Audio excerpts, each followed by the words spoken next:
Sorry about that. I cut off and didn't realize it. But as I was saying, these are different earrings. These are not identicals. That's two different pairs that you see there. And those as well. So when I make these, I don't put these on Amazon because they're one of a kind. When you put stuff on Amazon, they want it to be numbers, multiples of items. So I do have on there some I Love Jesus earrings. I also have on there some blue ones that I made, because when I put things on Amazon, I have to make multiple items all identical.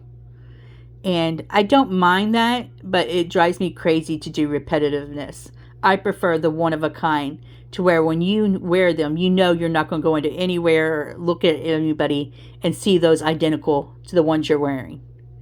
You're one of a kind. And that's who you are as an individual. You're one of a kind individual. Nobody else out there is identical to you unless you have an identical twin.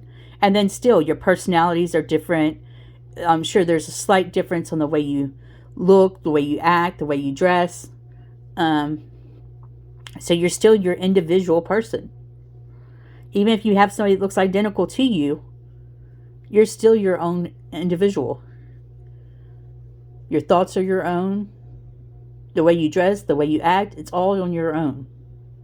And when I make these earrings, I want them to be for that individual person to feel they're genuine, they're unique, they're theirs. And that's what I like to do with these. I don't make hardly anything identical. So I only have a few things on Amazon. I know I need to get more into items to make on Amazon and put out there that are identical. So I will be doing that soon. But for now, I love my individuality. And I love making earrings that are one of a kind. I just love it. I love these lily pad ones. I am just totally in love with those. My 13-year-old granddaughter, I called her earlier on a video chat and showed them to her. And she said, "Oh, Nana, I love those."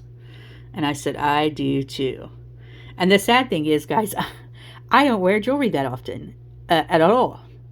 My ears were pierced when I was younger.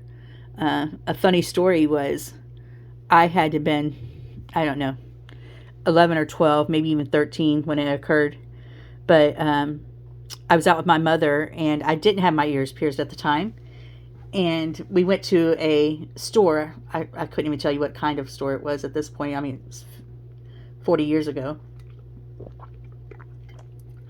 But we went to a store, and they were closing out business. And they